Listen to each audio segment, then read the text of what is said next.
O mau ki moko moko he ahoni.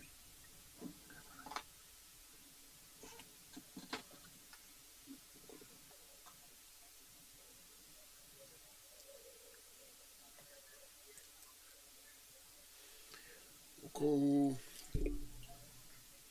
whanga Si o ngai kai ha tau whaitapu tai. ko tope ku whaau whaki.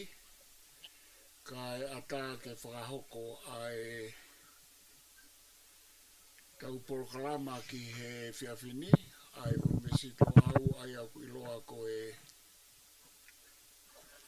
repa. Pea mo e whakaukau whawhonua. Pea i he ahani o ko i hen mo profesa i no whatu hoa kau.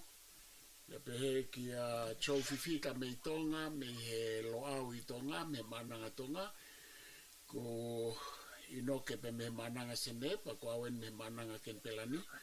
Amana ke mautala noa i he tau poro kalama ko eni o e repa e whakaukau whawhonua ki he teknolosia. Te whito i he kau hau ko ia me he kompiuta, tau hau ke digital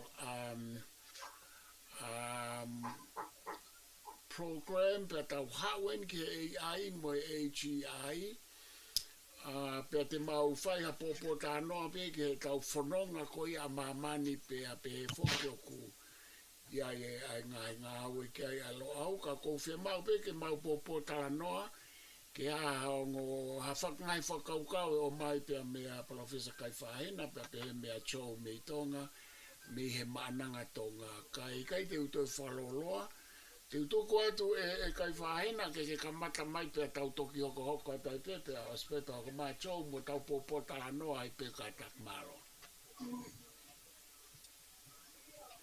Malo laftan. Ngā ue mei hena lawa e tau poro kalama. Koe mea koe tau ka venga koe tau ki i tā noa i he ahoni koe tau tā noa whaki teknolosia. Pea o ko kau e ka venga koe ia he whakatotolo koe a tio ki he ne ako koe he lo au. He koe tokotaha koe o kune whiri koe ke nofo ai e ne whakatotolo. A Martin Heidegger. O ku lahi au pito e ne tokanga mo ki he teknolosia. O ku ai e tala noa.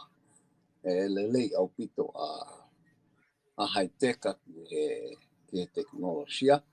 Ka ku lawe ai ka veinga koe ku whiri mai he ahoni laftani ki he ngā waka a chou pe koe mea mahu i ngai e lava mai a chou mi tong ke tau whiloaki o tala noa ki he ka venga. Pe au pehe pe ki a halosini pe a mowiliami ka na lava o hu mai pe tēnā toki o mai ke na kau ke tau tala noa. Ka koe ka meinga mahu i ngai e laftani e tau tala noa ki ai. Ka te tuku atu pe ke hanga hulu mai ai hono alunga e tau tanga noa he ahoni pe a tau toki whaha lawe ki ai mea chou tonga mane a sio me ai. Ka koe mea mahu inga pe i a alaftani. Malo pito e kai whahena pe a koutui ko e whawhiwhia whoki ange ko mea ke tala noa ke ai ko e tau tala noa tō noeni pe a ukuto loto mai he ngā ue kone a chou ki o no māsta me i tonga pe whoki ai kuwalu ka maare a poto nengo pe ke nalawa hu mai. Ka koutui koe mea kano ko whaam ke tau tala noa ki ai ke anga e tuu koe a mamani tuu ai whonua pe koe tuu ai lo au. Ki he whukau pe au koe ni he ku tau hau koe me he kompiuta. Ka mata mai e ka mata no ngāo ake kompiuta mo e hāhano toi whaikiki. Pa tau hau rewa ka mata ke tau ngāo ake digital system. Pea tau hau koe lotonga koe tau whai whanonga mai ai fuwawe au pito ai aluia koe ai ngā aue koe ki he fo i kau pe au mai pe e tau hau koe. Koe te whi, alo ngai teknolosia ke he ka ko teknolosia no tau tano ki he whahinga a founga pe ko me anga ua ia oku asma ia ku ne hanga ia tataki mo pure e ko ngalahi teknolosia.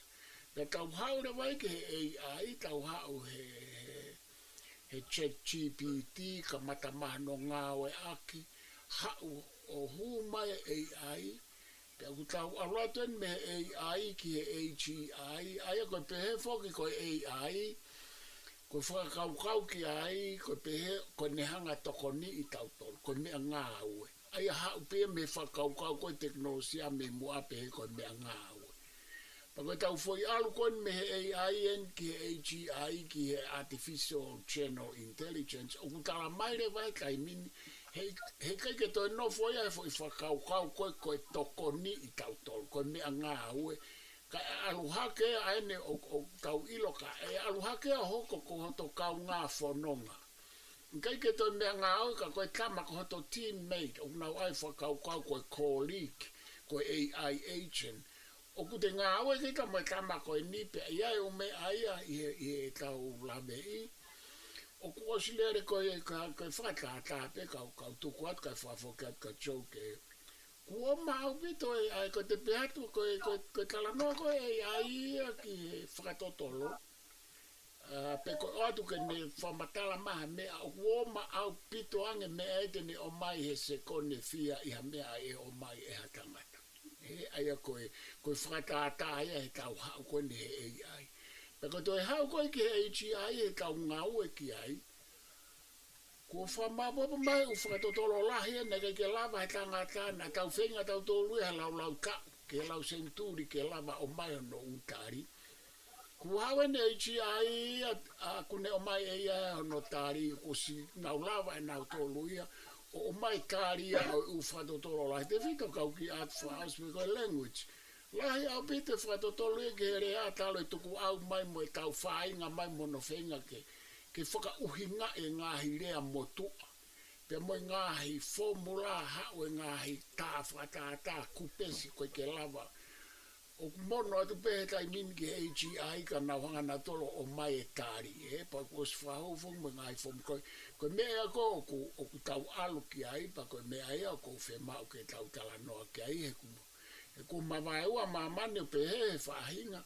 Hei kai peke lava e aia mo AGI o maalunga ange pe whakalaka e tau tau. Ta whaketa. Ko ta whaketa hau ka mai nau toluia. Tau e nima ke tau hengo fulmi heni ku toi mawahi ange o nau woma ange. Lahi ange ngahi mea o nau lava o mai ka tukuata minite taha. Ke o mai ha fui whakatotolo e taha. Aia koe ko ku hanga pe huru pe atu ke tau po la me kai tu ko chou ke hoko atu kai to fok mai ka kai faina malo.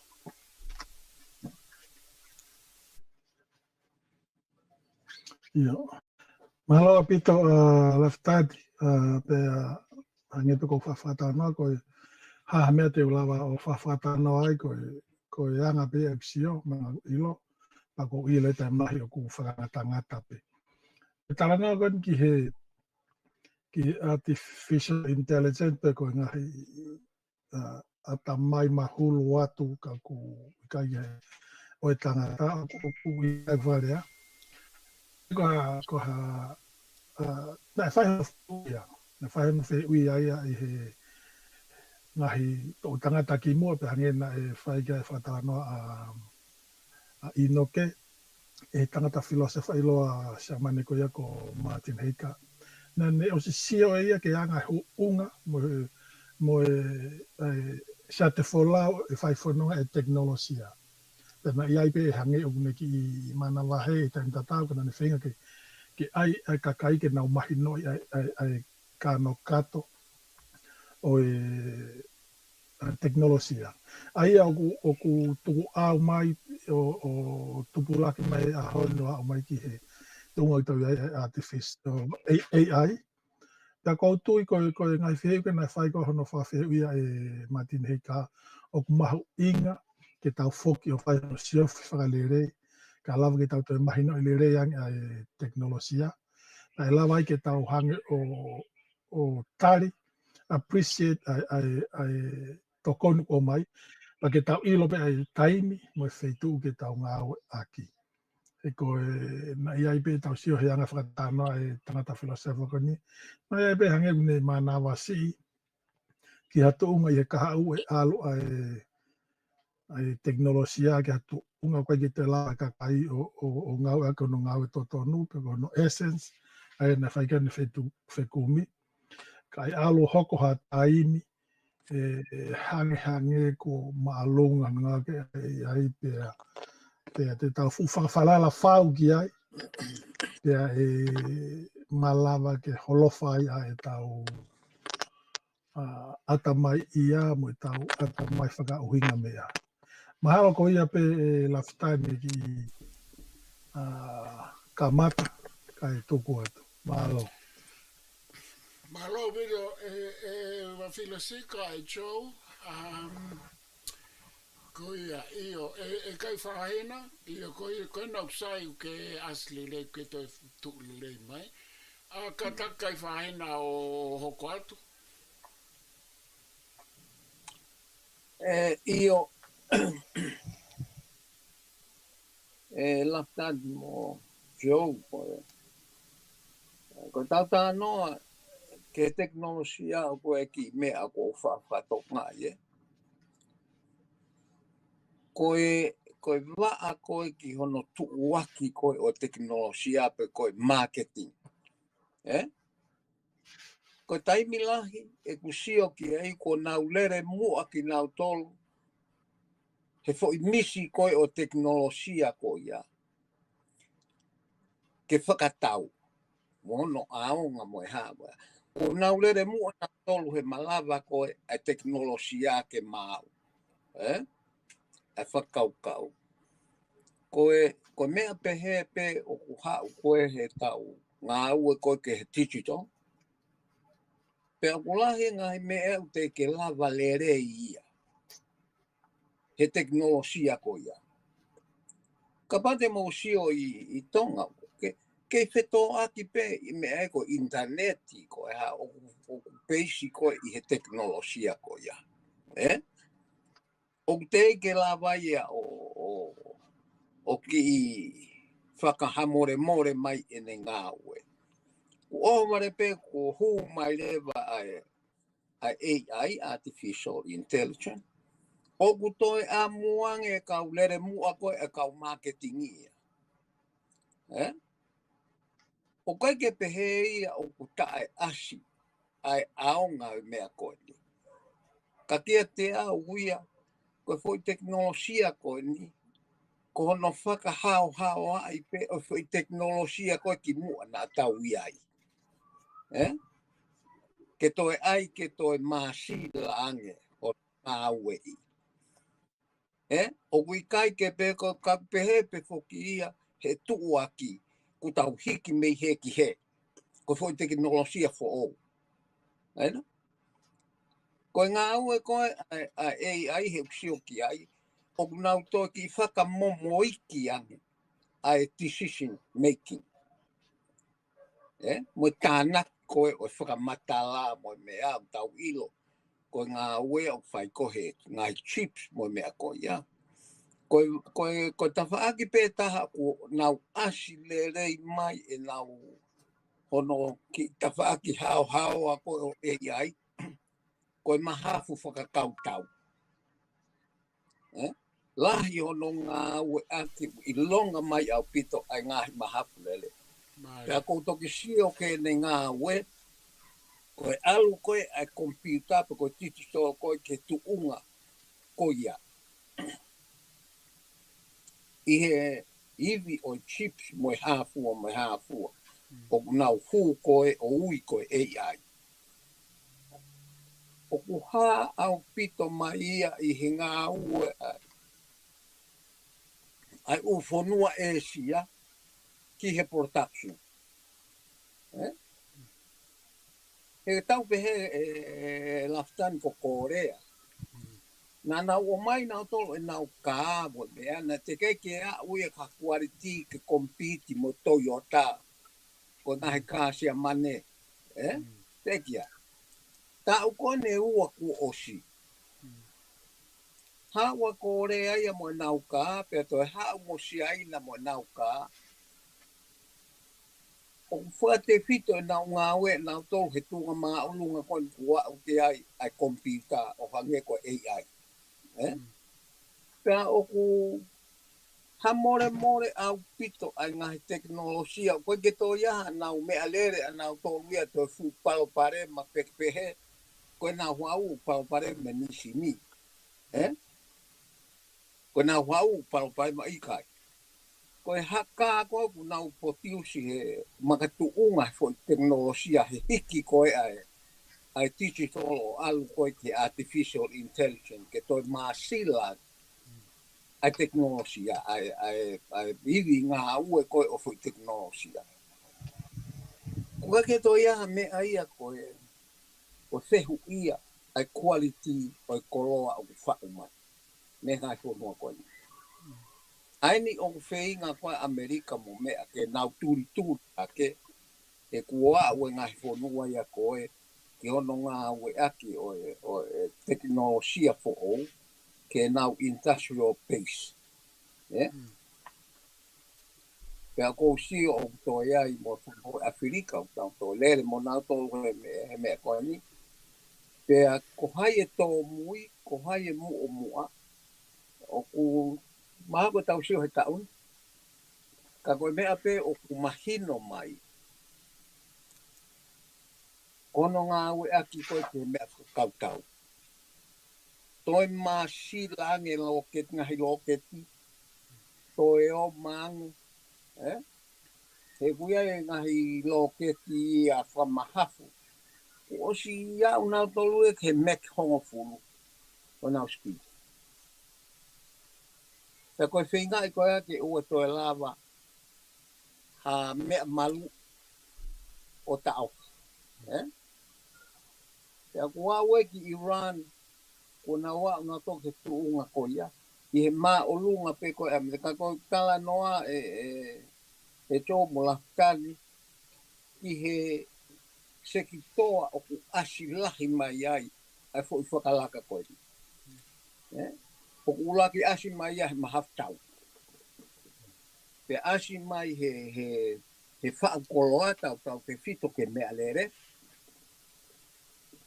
Pe aku haurewa a e si aia i he heka mai he po i teknolosia ko ia hono ai koe tauhi koe o e quality pe koe le lei koe o e polpae. Ka koe me koe whatoka ngā pe kau tangata he ku. He koe whatoka lere mua mau pe ai kau marketingi. I he po i teknolosia. Ene hau. Ka kui kai ke ufuhu haa ke artificial intelligence. He koe kehe me i he whao koe ai. O mea ngā ue, o kei mea ngā ue pe i. Ka koe tangata o kune whao. Me ngoai, ai maasila pe pe. Ka o kuiai e whahinga na tūlai o tangata o fuwhainga ta au pito. Ke whakaha mahe misi. Pea unau tala mai koe artificial o koe intelligent, koe māma whao o whakao tongai ki aihe ko. Koe māma whao, he koe intelligent, koe māma mahino. E whakarea ki ai. Pea ko paure artificial, ko no whao e fo i māma mahino koe. Ta koe whao koe ia. Koe whao ke ofi taha ke atamai koe tangata koe ne.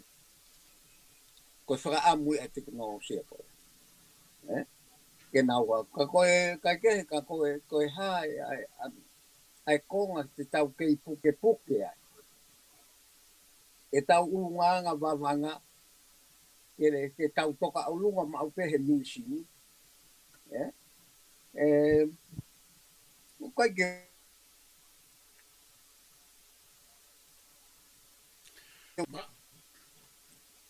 Ai te ki hua tu ai e kai whahina. Ai te ka ai a sio ko haa mai ia he kamata mai senturi taha walu taha fi. Ene sio ko nei ai. Ka kutawa mai fuen he ua taha mo ngai mea. Na e misi pe ai tō tangata kua osia ki ai na osi whaka nofo mai pe ia nau tala noa ki ai. Ka tau alu atu pe o molo mui wa e pe he ho haa koe e tau tangata ko ia. O mai o toi whai fo i mea ta tau pe i ono pōri. He nau sio koe me he senturi, ngai senturi ko osi. O tau toi whehu ta tau pe i ono pōri. Kai ke he tuku atu ke mo ki i luku mai. Sai ke ki hua atu, kumahino ni me he chou me he talanoa, hange koe whamamafa koe ni a kai whahina. O ku mahoinga pito ke sio mai kai chou aia koe taha, koe whamamafa koe i he haupe o ku whai e whiri waki hange koe tā noa kai whahina. Ka ku kei angai mea ngā ue pe koe au whangatuku koe tangata pe. Pea o ku asi mai me ne ka noa pe ku mooni pe koe mea pe ku hoko ai vave au pito ai lere mua ai komesio are. Pe kai matai koe whakalakalaka e kou lai e tau sio ki ai koe ta whakau hange koe tā noa kai whahina pea moe whakatupu koloa. Pea o ku asi mai i ngāhi koloa ke ahono whinga ke ngāwe aki. Ka koe boi ni e chou na e taranoa kia kai whahina. E kei iai pe a ngāhi tō no. Pea o ku hange kou ku hiri whakia mai ai kei parapare mai kau hau me digital.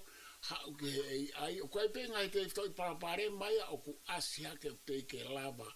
Ki solova au pito neongo ai vave mo lahi ange he koe whahinga mōtoro koe ne asi mai ko whatonga i koe large language mōtoro ai ko mai pehe koe nā tūlaia o AI mo HEI koe lahi kaha o e ulea mo e teita te nahanga whakatupu ka kou whi atu chou na e whaosi mai a kai whahina ki hange ko no hulu i mai koe ka mata he makape a sainisi mo enlightenment o hau renaissance. Ka ke hanga mua sau o toi ki hulu ma nge ke siofi ma ki pea Martin Heidka he ho ngā ue koe ni ha me ai te ke lava o hulu i mai aki ki he tau tala noa koe ni ki he teknolosia te fito ke ai mo i chi ai i he ngā ue koni ko ke whai mai i uwha kau ke sainisi mo teknolosia a Martin Heidka. Ka whafo ke chau malo.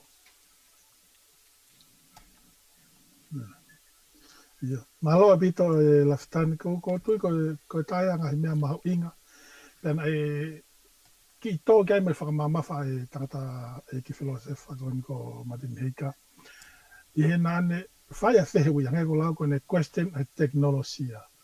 Pea nāne whakau ko teknolosia, ai ka tahe ai ko whakau koe ai tahe ngai whawau kone pehe ko teknolosia koe whōunga ke te lava arrive ki ha ola pe ko ha mea aku ngāhi i he whakatata. Aina ne ui koe means to an end. Pam tau iloko toa pe koe rea ngā maheni pe nia i he tau whanonga uhinga ki he mea ngā ue. Pakatago e ne sioko a Martin Heidka ki he means to an end. Pako ne momenik pe ne tarana ko ke foi instrumenti koe tene lawa whai hono ngāhi a ki ha whahinga mea. Pena ne tarano leo ke ngahi fō, ngahi fō courses ai na tarano pe kau filosofa ia o karisi o kōhiri. E nau ai whangafo i te whito i mea e whā ke whaiak hono whāo. Ange koe ki halafo koe ki māpe, koe seipi, koe form, o mea gauwhi wau ke ngāhi. Unau sio ke he whakakaukau, mo e tokotaho ne whai e ngāhi, ko e mea ngā ue pe ko e material ko whai hono onanga aia na time ko na tano ke teknolosia na sio ke fonga ko o fai ko no course ko no fa ka me ke tupu mai ko ta fai fonga ko tai mini ko ta hange o numi ko to ai e kau ko kai ko na fa ngai teknolosia te ni o na numi ko to ai he ki ngai ko lawa no ki mo ko ki chip pe ko hapa pe ko at pe to ta ha ya lomi ko tupu me fuka ia o ku I loto ko tape aki fo I four courses ko na fai hono I lo I to ta ko tape he ka filosofia ki mo ka ko e nia ko ave ko to ia ki he misini pa hanga pe fi to ta ha long pe ka te ko tu be ka pa te ta fi hu I ki he ni o ka ta ta ko no mai no o control pa ka lo me nga I misini ko na ka misini I loto he misini pa ta ia te pa fa no fa ka ko tu I pe se la he ka ki ne ilo ko ne whatongia ana ko no lomi fo I mea lomi kai hawe uka. Ai koe ngahi ata mai koe na nau hangi na tō whai hono whakakaukau I pe hono whakapolo kalama e umisini koe ni ia. Ko whi toko taha toko ua toko tolu.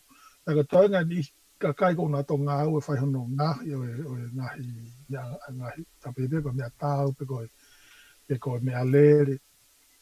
Toko lahi ana tō reo koe ke nau ilo pe nau mao si ana tōlu ia ai ngahi mea, ngahi pui toa I mui o whao koe ni.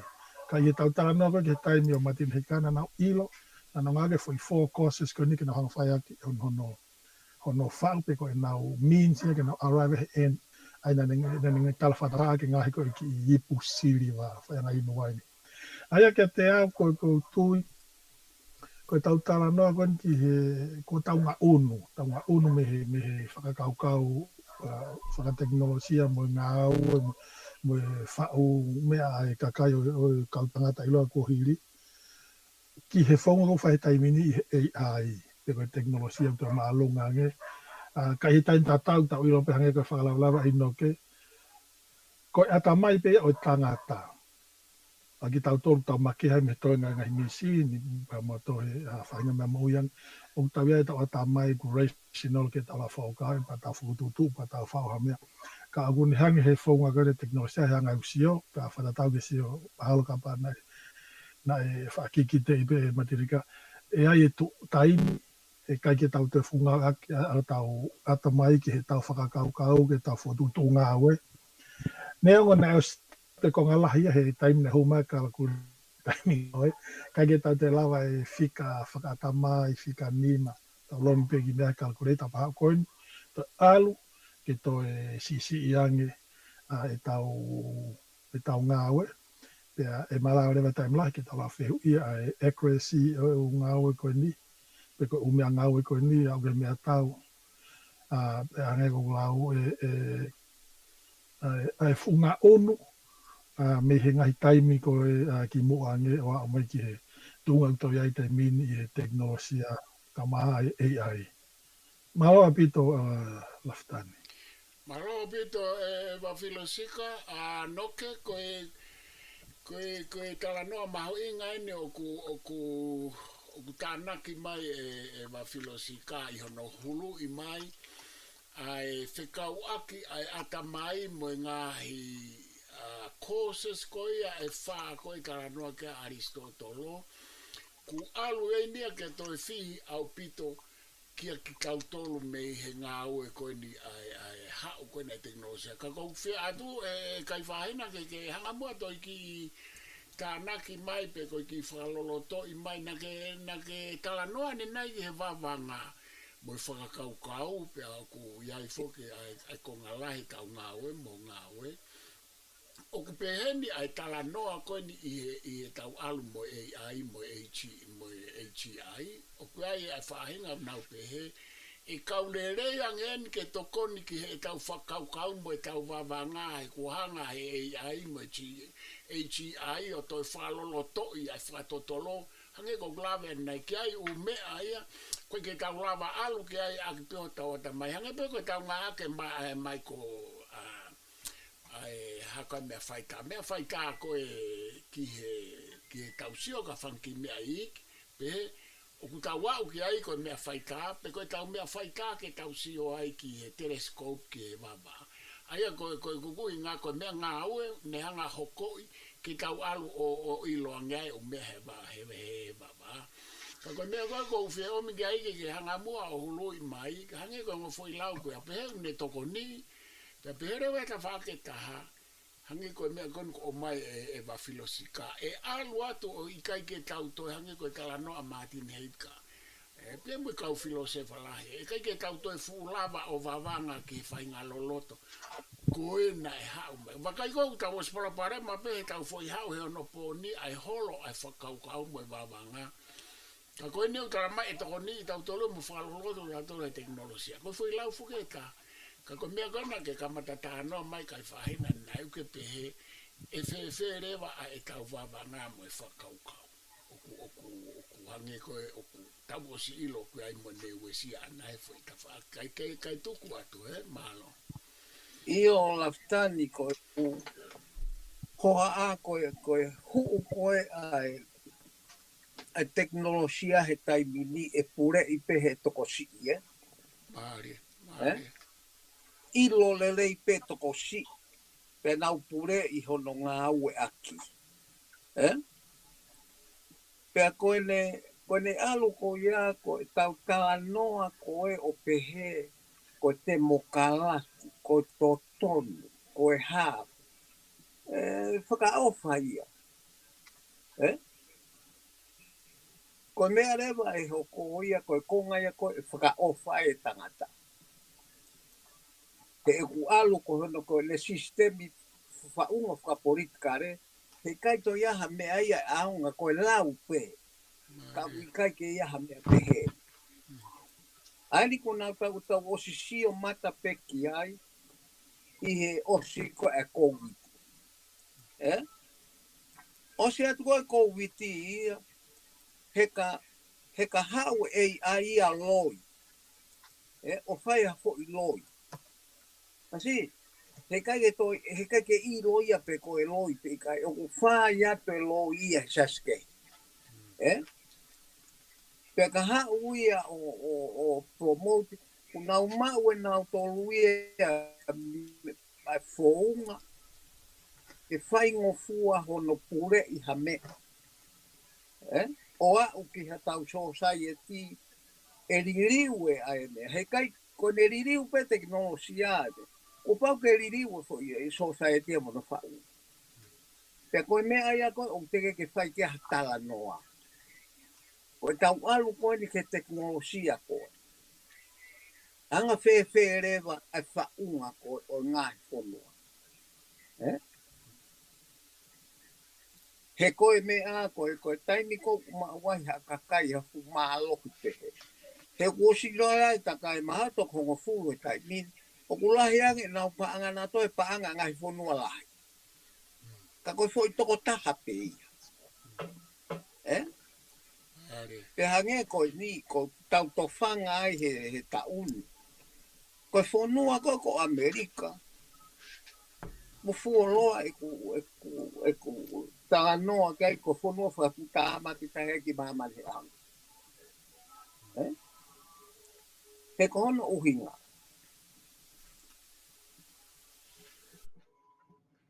Ko e ke haataha pe ko hae nunua ke ekonomika mahamani e nau nofo pea nau tolo o tae paanga pepa. E koe mahuinga pahanga pepa e whakafuafua ki ho koloa o kumau. Ko tuko e koloa ia he ko nau whai te riha pe nau tolo he tae paanga pepa. Ta koe mea ko hoke taipini, ko lahi e paanga pepa takai holo i mahamani he nau koloa.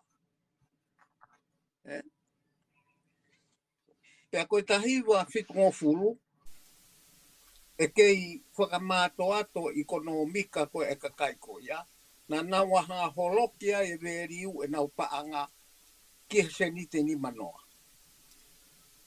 Ka nau toi whau fo o toi restructure e nau ekonomika nau lere mai ai. Pea koe ngai mea na nau whai he taimi ko ia, o ku kei lere mai a ki pēka whehu ia lahi e maamane taimini hono to o e mahu inga paanga, me he koula, ono malu ia ke koula ki he lai pepa atape. O whai aki pe ko whelotoi. Ka koe paloparema koe ahodi. O nā waru nā tolu he teknolosia, o nā toi wheinga nā tolu ke kākā ia māmana.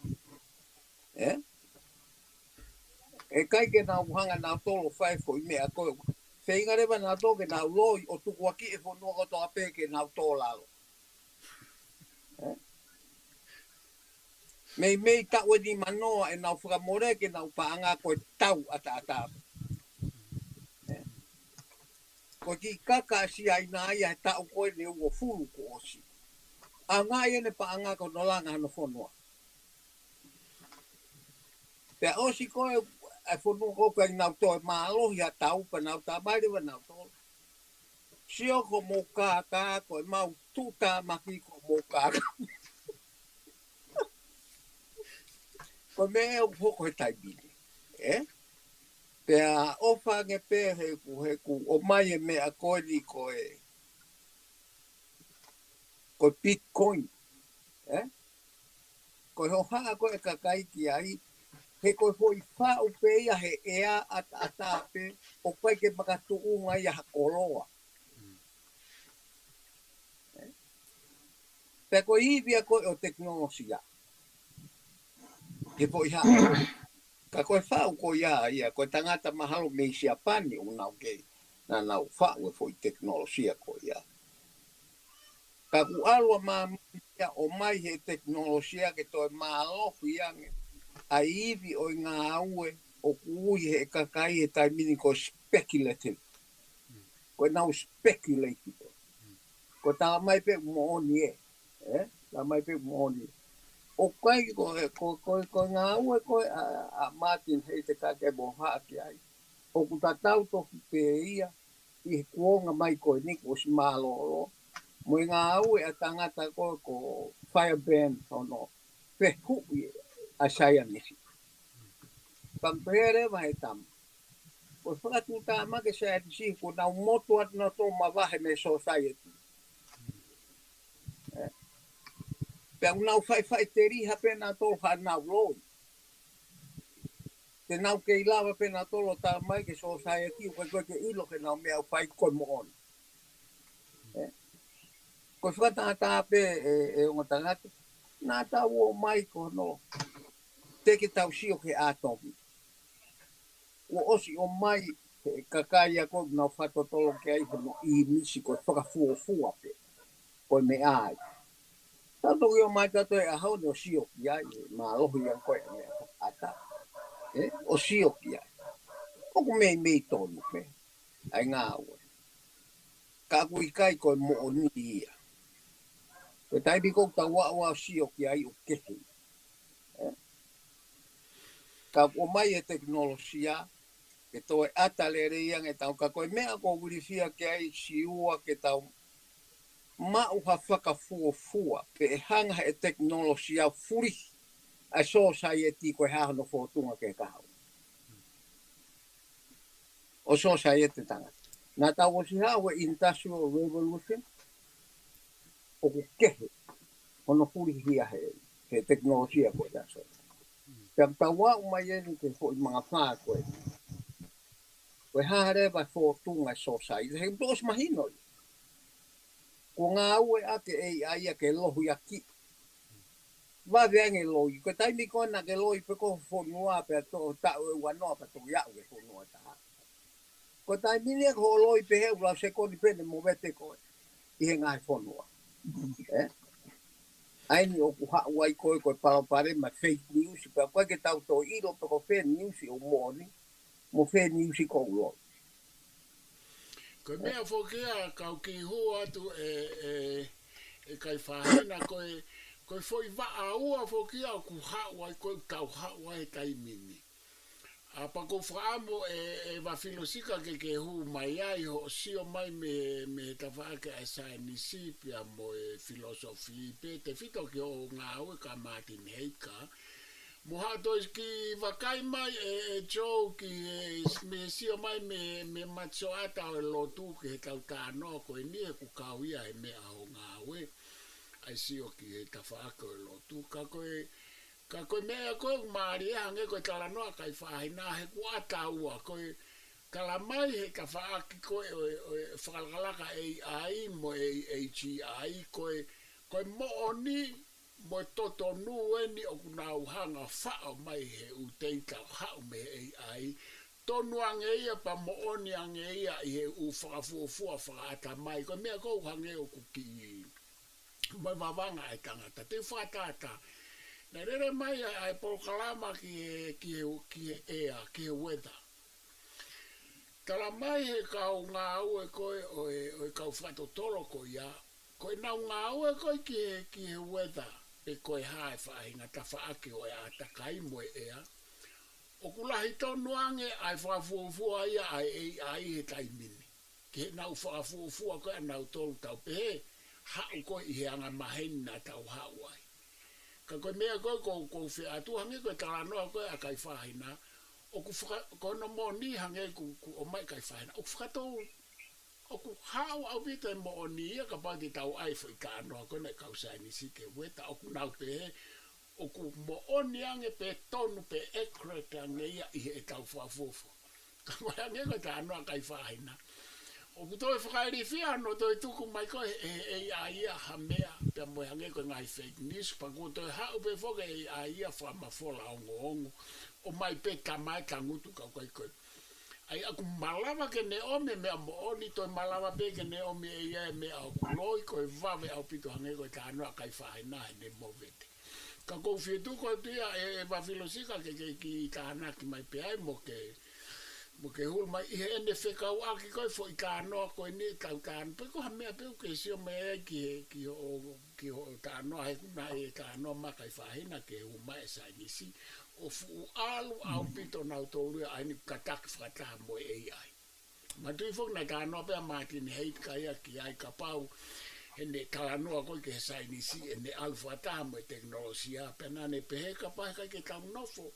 O toi matao tau me ka whaake ai kautsa mo e wawanga mo e thinking pia te tau toi a awhi ai pe pure i pe tau tolu e saini simbo teknolosa whafoka atu e wawhiro si ka malo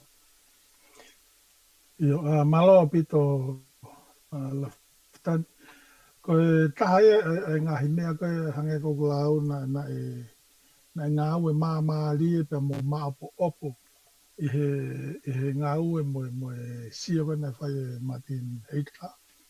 Aia na ne hange o ngā ue aki ai ne whawheu ia ke teknolosia o ne hanga whakapipiki aki ki aki tau tolu, a takai. Kana e mahu inga ngahi mea mahu inga na ne whakapapau o kui loto ia i whakalogu fua kone o ne ngā ue i he teknolosia. Aia na ne hanga o mai ai mo o ni pe koe truth, pe mo coming to presence. Aia kono whakafu maha mea pe kono o fuke ia ka mea pe kono o whakaasi ia ka mea. Aia kono reveal ha mea mo o ni o kuhoko. Pa iesia koe a Martin Hetkana ne tala no mau pe koe mo o ni ia. Au hange koe ni koe tau ngahi ai ki fo ipu siliva, e nai whalahe no ngā ki e ngahi whakatata. Koe taimbo whaka o singa, koe taimbo na rita and i he na ngau ke ngahi means koe pe kui koe teknolosia. Koe and koe ia koe foi fuo ia pe koe foi phone, pe koe foi mea mo onu tawala ki ai. Ka koutu i he hanga koe ngā uno mai na neo hange pe na ne sio i ai ha taini kai ke tau ngā ue whakalere i teknolosia koe no whakatau ke ne tala noa. Dai kamata rewa ke tau hanga o ngā ue hala aki. Pea na iai taimai na ni ngā ake whirea ke tau hanga o whakamalohi. Pea na ne whakatata aki hange ke ngai teknolosia kohiri. Ai nau ngā ue ai vai ki vai tafe. O kui ai whangaki i misini o ku mai po whakatū ki ai o ne vilo ne hanga o mai ai uhila.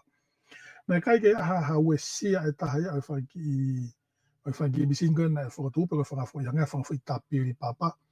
He na e ha upe e vai ia, i he ne tafe mai ko i he vai tafe. O ne vilohi fo i tapiri ko ni, o ne hangarewa o mai a vai o mai uhila. Ai na ne tala noi ki he ke o ni mea ko ia ka umaa o tau wā, ko tau relationship o tau tolu a tangata, ki ho tau ata kaipa mo e fo i mamani. Pea na i ai pe ne ngoi e kamata ke ngā unu ke toi ki makehang ai anga o e tau fo i wāwhenga o ako ia. Pena ne ngawe ka fo i rea ko e enframing pe ko e kestel o i rea whakasiamane. Aina ne uhinga ia ki he ngahi teknolosia ki mui mai pa modern technology. Aina ne pehe uhange he kai ke tau kei ngāu e o hange ke ngāu he kohiri tuku pe ke whakanatula pe hawe vai wilohi ai foi tapiri ko ni o mai ki uhila o kai ke hawe sia ka ko taimini i he ne tahane ngai whatata ko hange ko ulu akau papa o mai o tae akau whahi hoko koe ki wa papa o tuku ia ai ki he taimi o tau tau fia mau ke tau ala to ngau e aki. Ai ko whatata ko ni a o mai ko ki he kuongani o kai ke tau te whungawa ki hawhanga whatapuho ta ho tau atamai whekumi, ke tau whaia ke tau ngahi ngāwe, whaia tau ngahi whekumi, whaia ke tau lalanga mo e whaumea. Ko tau hake e tau tolo o tau pehepe o ngengeri mai ngahi whakau, ngahi whounga, whaakotoia o oku pe he ngui ko AI. Pea pe hakama une se mau e kono whea pe whi lombe taha o e kompita uni o mai ume ai. Kai ke ne toi whau ia he hala whanonga kone taranoga matina kai he viviri mo se kumi ki he mooni o e ngahi mea ko ute whi mau o e te koe mea ngā au e pe koe ka whi ngā au e. Ka ko tau tolu ko toia he ango e tanoa ki he enframing o whakatoto nā toka whai standing reserve, ko whepe taimu tau whe mai pa tau tau mai o manipulate, ko tō whai ake tau ngahi ngāwe, o whatatau ke tau whakaabo. E kia te au ko sia ko mea iau hāma he taimini, pēna he hangange na eusi. Wawanga ipe e Martin Hedka tene sio ke hataimi, ko tau mau whai ngofua pe taimini, ko tau kai tau ke ngau, tau mai tau tō mai e hani ihia ngai whakakau, me ta whake ke ho māmai na whakatutu, pe koe ngahi mea lere, pe koe tariwhihu i whau maha e sei, pe koe mea whakaako. Ako o si hoko eko for standing sei o tari pe ka taimi, o tau lomi e te kompita pea hau. Ai kia te au, koe ngau whakaukau, na o si mahana si o ngongo i pe te tangata e filosofa koe nia, Martin Hedka, e au katunga, kamata ke makehang o tau wā pa mo teknolosia, kai ke iai ai mo o ni ia, pa mo anga no reveal ma mea. Koe taimi niu koe i rau tau mea, koe tapo me he fo inoa, tau lo mea ai mea au hao. Sa iai ni ihi ko e anga usio, mo whaukau vai, tēnā upehe koe mea lelei en, o ngā kuosi mau kotoa pea masani e tātu polo mi kone o mai e ai ngahi mea koe. Pe hange ko ta whatara nau tau kamata peke tau whatau ngai, o kuto iai pepe mo e palo parema, mo e mata mama, koe ha accuracy o ngahi ngau e koe ni, o kei mui e ngahi ngau e koe ni, he koe ngahi artificial AI koe ni, o ngā mui ki hanga o e tau e whika whaka e tangata, e whika whaka whaiongongo, tau mō la re hange na e whihu ia e laftani, o kai ke toi whihu i pehe ai he taimlahi koe hange ko lau koe hae mea kou ke whie maa watu koe mea tēnā tuwange mai pe ku ke sa ai pe kai pe koe mō nia pe kai o mai pe he kuosi hange kou lau koe for standing reserve ia ai ana whatala noi kai a Martin Hedka. Malo laftan.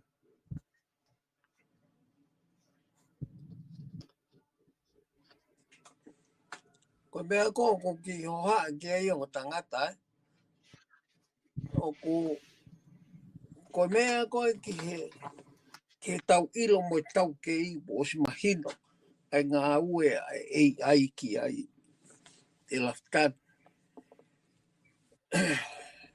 Koe tau kei whamea ngā au e hāfua. Ka wange koe tau tui koe ki e tau epistemologia he universia re. Ai whakatou nofo ai o mea koe ni he mui mea patou tonu pe ia. Ai nofo koe ai whakakau he ta whaketaha pe nofo e tau kei he ta whaketaha. Koe tawha koe tau kei o smahino ia ki he ngā ue kia e teknologia mana whakalakala. Koe tawha ki koe ki he whakakau, ki he conception. Kutoi hau rewa a teknologia ia, o kaike nofo pe tawha koe laftani. Ka te tau whakawhekiki tau tō. Mo tawha ki koe, tau nofo atu ai ke ngahi mea conception koe. Ke tau whio wai. Te tau whakawhekiki tau tō lea mo AI.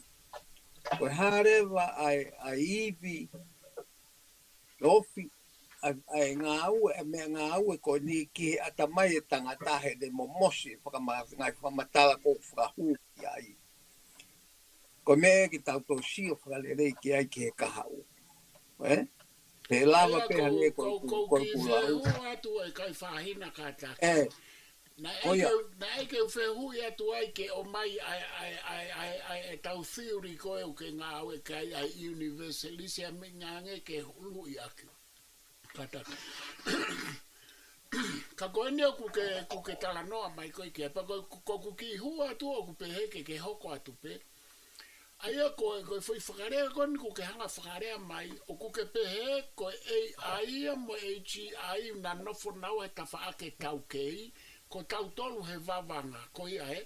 Ka ko ki hua atu pe ke whakamahino, he koe aki meni whoka he taiminiu pehe, wawanga tau tolu mo whakaukau, toi wawanga mo AI mo whakaukau. Ka ko inga ke o mai ange universalismi, a e nau ke kamata talanoa mai o hulu i mai aki maro te whakawoke aki. O si lava he AI a whakanonga koi, tau kei mo whiema. Pea koe nau toi develop koe pe koe nau toi whakalaka ange, te nau hau nau tolu o tau whakawhekiki, ki he ta whaaki koe wawanga. Foi mea i o mauinga. Koe foi whakawhekiki ko ia, na te ke whaia ki mua. He nā tau nofo pe tau tō he mea ngā ue, ke ngā ue ke tau kei mo tau whiema. Ko taime koe kua lava rere ia e ngā ue ia e mea ngā ue ko ni ke tau kei mo whiema u.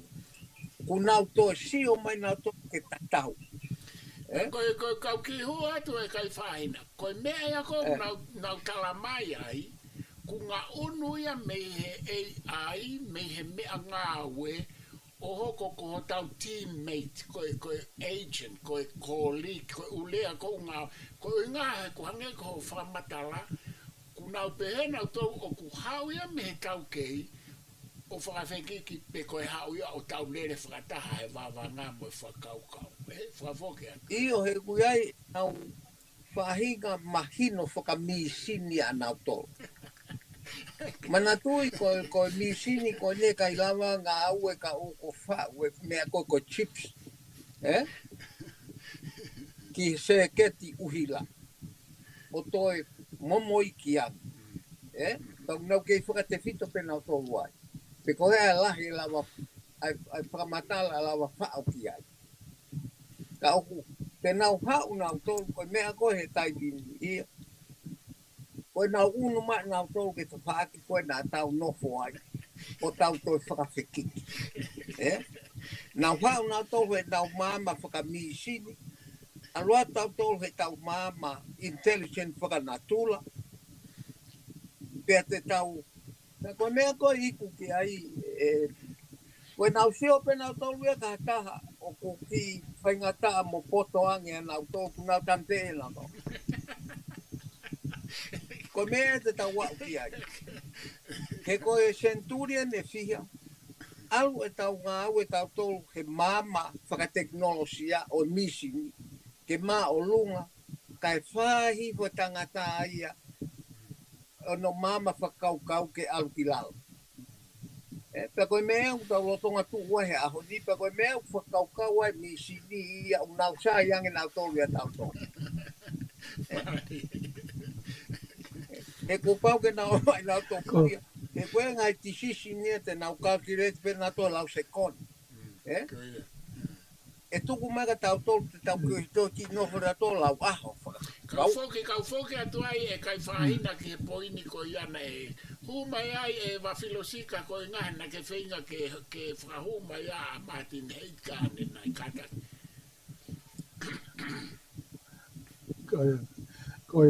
Mahalo koe tāna maari e uwhai e kai whahina. E kong mana tui koe tahi hiwa whitu na ia e fu computer ai supercomputer IBM na uko Deep Blue. Na aike na ki vei pā pa mo e hau o mamani he chess e tamu koe tangata ko Gary Kasparov. Na na whea ui, ta osake o malo he fu computer pa whaki he ua. Fui kei me ono whai computer ua Kasparov. Ka kong tala noa he ku o hange tau sio lahi ke computer pa the end of the day ka pate tau te sio lo loto koe mind pea o tangata. Koe mind pea tangata o whakahu pe koe fui tangata e whiha moe nau tawe pe koe hange koe tipu pe koe ne fui parani wa inga whakatoa whiha koe swahui ki ai koe ne atana whaisaran pene whago ne tau mai ko fui move te whai hoko ko fui move ia a hai me itari koe ne ngauna ke pe koe Kasparov hao mamani time koe tai wewa whitu ta mai te tau mai fui move a hai te me Switzerland ai koe mea maari e whaka mui manoa koe mind pea o tangata awo whao ki ngahi misini koe neo intelligent. Ka kono whatuta mai ki hange te koe sio a Martin Heidka.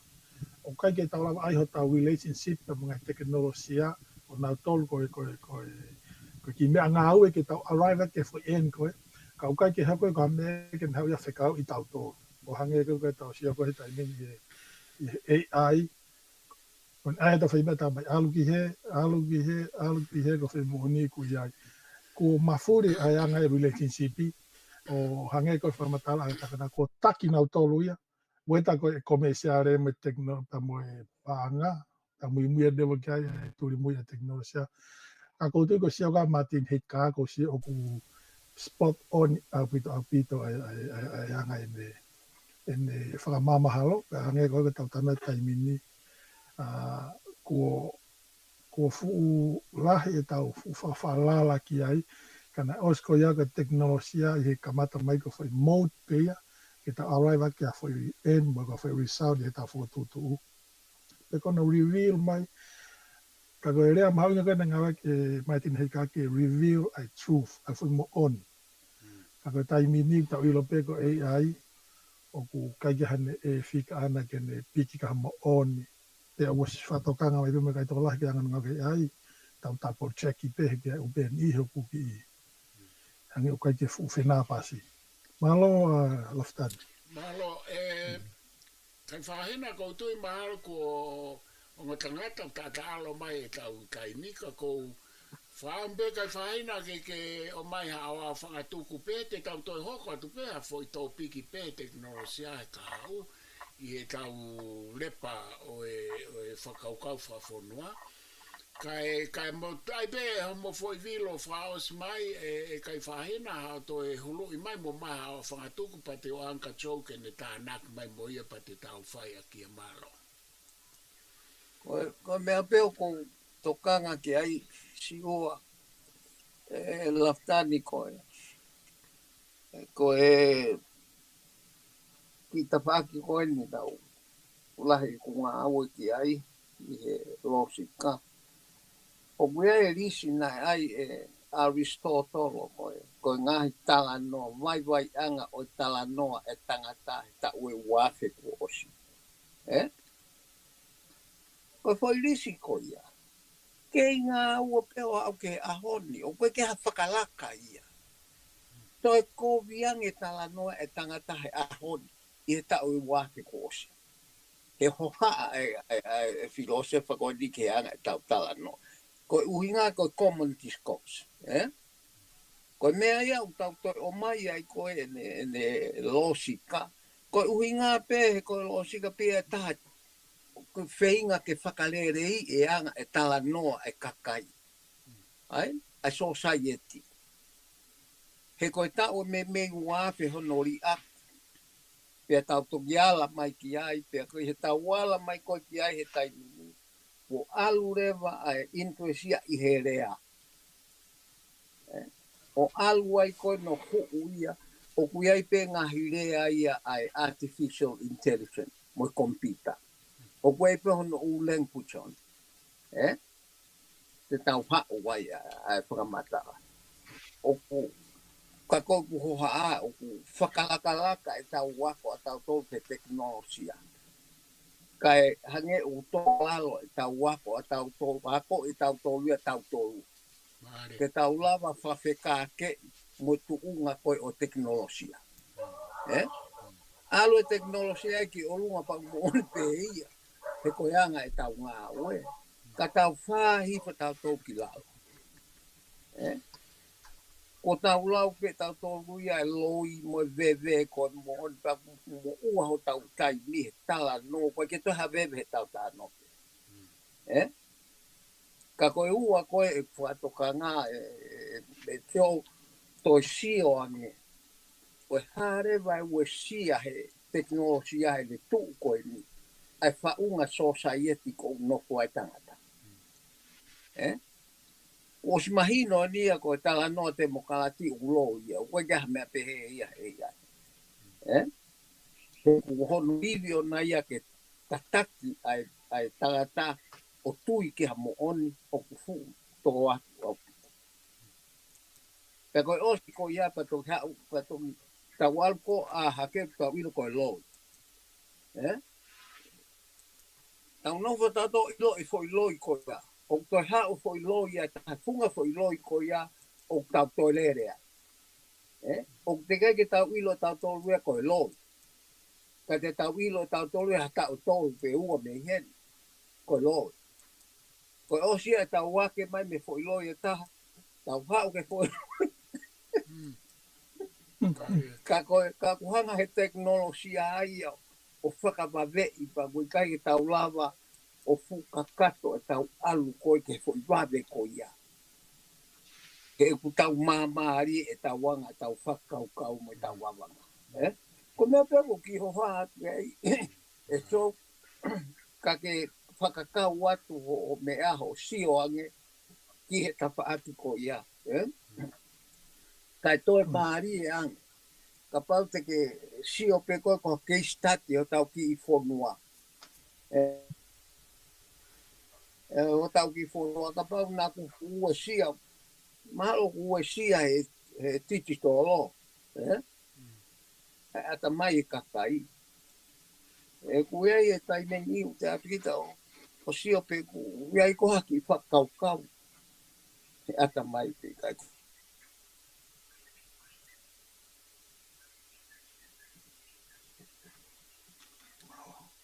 Alo, Vito, kai whahina, wawhilosika, sai ke tānaki mai au whangatuku mai, wha o sia ke tau porokalama, malo. Ia.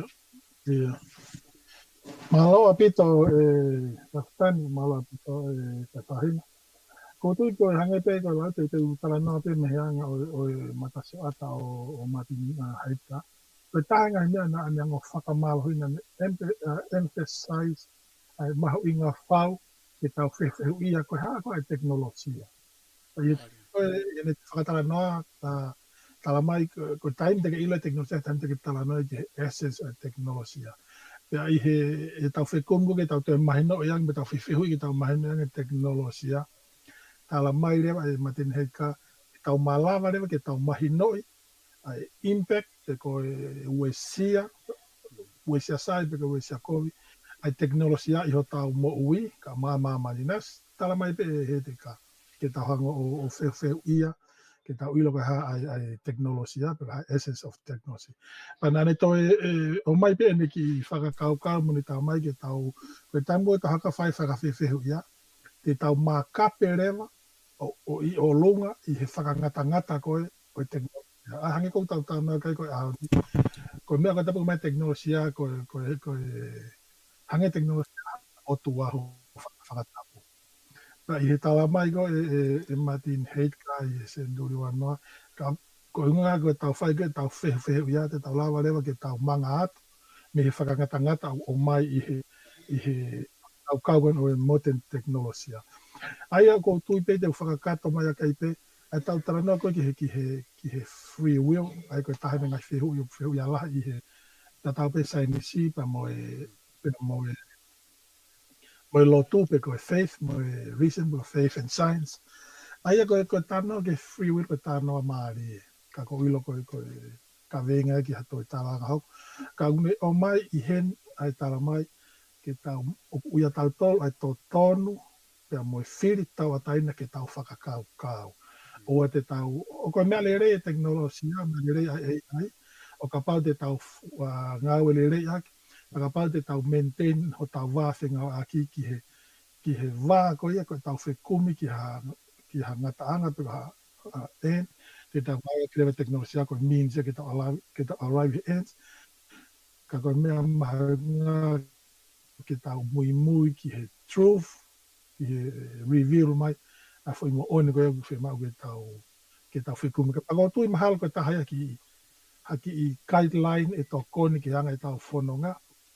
Koe o mai he tangata koe ni ko Martin Heidka i he ene essay pa mo ne ngahi ako. Wheka aki pa mo i tala mai ki tahango whehu ia koe haa koe teknolosia. Mahalo apito Powal, mahalo apito kai whaena. Mahalo apito whawhinosika, pia pe whoki ki a kai whahina. Ko e whamā po pēa e tau poro kalama, ko ena ko mo sihanga o mai. Pea te tau tatau aki ia, pea koutui ku iae ngahi whakaukau ia, na mo tuku mai te uto e sio whakarerei ki ai, ki e tau hoko atu, ke tau maa fo iua ai ke tau to e tuki ai he tau poro kalama repa o e whakaukau whafonua. Hange koe ni koe whakaukau whaos koe nei o mai kai whahina ki tala noa e no Aristotelo e tau hao ke e tau tala noa uinga. Pea moani na ke o mai wa filosika ai free will. O ki a tau tolu he hao whangatuku ai e kui ai e tau whiri. Kai ke ko whamalo laika ki moua mo tuku taimi, lawe i peu ki moua re hapoto pea mo tupo molotuma ka koe ni koe lava mai pea ma filosika koe lava mai a e tau kau whafufonga peitonga whamalo atu ka te koe whamalo atu e kai whahina ka koe whalahi atu ka te moua tau tatau ai kai toki tuki o tau e wheko whamalo atu ka te motol ko tau pe mo mea mai pa te mo mea mai ke poro kalamani o ku whamafola hanga tonu a te poro kalamani i he UTUP, ko kamata ane tau aluhanga tonu ke UTUP i he ngā aue mai mo profesa ilai ase ofa pa ko whamalo ke ai ko weekend ne ua ono whenga ke to e saupulu ho tau waka whakateknolosia ke tau whanonga pe mo AI mo AGI neongo e tau hanga pe o to e scrutinize pe naua ai au whamafola tene Facebook ko YouTube ko LinkedIn pe mo X, ko Twitter fo ke o liriui a Elon Musk ko X. Ai ku whamafola ka ato atu ni ai ko koe pe u programa ko ia te ke lava o sio mai pe e toi whenga pe ke tau toi hu atu ka ngai network ke ko e saupulu e kou mawhai pe mo ilai pa tau whiawhia a tā mai e tau tangata teknolosia. Ke hau na whai ko tau ngoto e ngawe ai mo AGI whamalo ke ai laiasi mo Filieta mo Gracie mo family ki Texas ka ko o whalaiat ka ki moa ka tau tatau ai ka toki tuki o tau e whe o whalaiat malo mo mea mai ka mo mea Malo Joe, o whatu. Malo pita ka whaina, o whatu ka mo. Malo Joe. Lama mo ta foi.